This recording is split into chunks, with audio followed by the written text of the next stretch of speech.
Hey, 2020 church members, just wanted to get to you today. Let you know today is a wonderful day. Um, I'm here, outside my office, and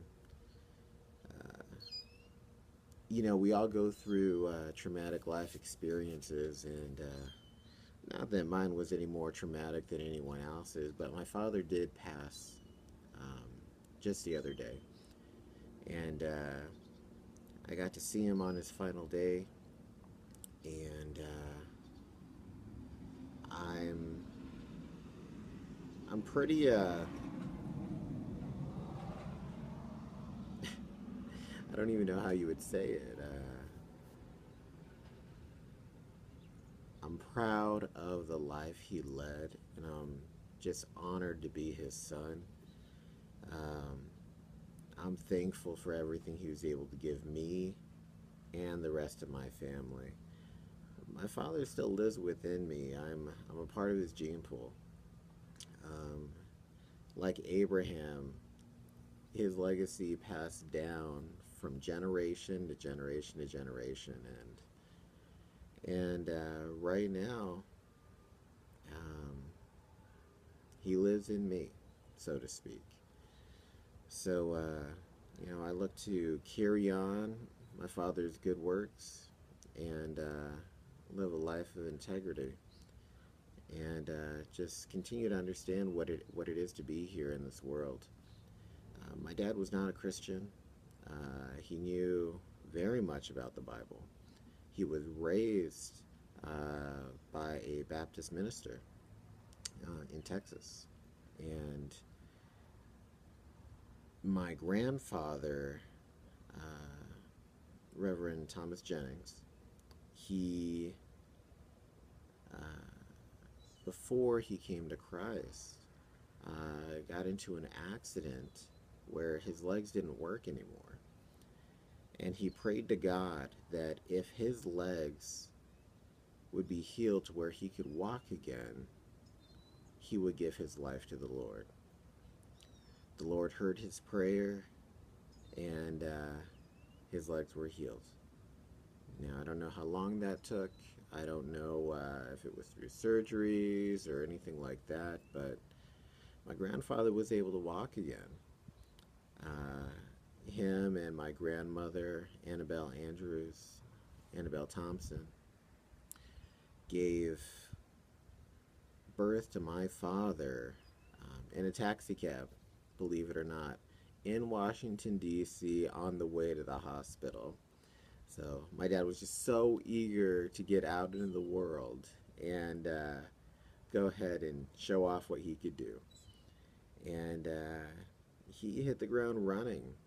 He's very involved with uh, science and experiments and all sorts of stuff like that. And he became an engineer, electronics engineer at Motorola. He was very, very technically minded. Um, he gave his life to his work, and he had a great sense of pride in what he accomplished.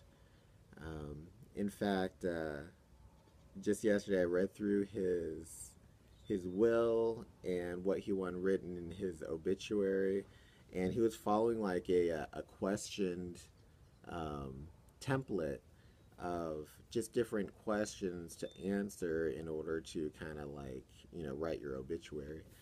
What was kind of interesting was he it asked him what was his greatest family moment, and I don't remember it word for word, but the gist of it was my greatest accomplishments were the awards I got for technical writing as an engineer at Motorola and being a part of the IEEE Technical Society. And I was like, that's my dad. That's how he is. Greatest family moment. Yeah. Um, his work was his family. He was never alone as long as he had his work. Um, that's him. And he was all about what he could provide to society. So when you look at your cell phone and it says Motorola on it, be aware my dad was a big part of that. And I bumped his computer. I was working on his desk after he had passed, just trying to get everything together. And I had bumped his computer, and the screen came on, and it must have been at sleep. It must have been the last thing he was working on. But up on the screen was this crazy math problem that I had never even seen. There were symbols in there that I didn't even know existed as equations in math, and it was really cool to see that even in his last day, he was still trying to figure something out to help the community. He wanted to provide his last works through his last day as an inspiration to just helping people. That's how I know my dad, a man of integrity, a man to be honored, a man full of honor for others, will not speak ill of other people, and I learned a lot from him. I'm so thankful to be able to share this with you, and it's what's in my heart, and I'm sure a lot of you have people in your lives that have provided something to you that you can look back on and be like, you know, yeah, I see where they're coming from. I see the life that they're living, and I can take something from that, and I can carry that with me and provide it to others. So I just want to thank you all for being with me today. I love you. This is Pastor James Andrews with 2020church.com. God bless.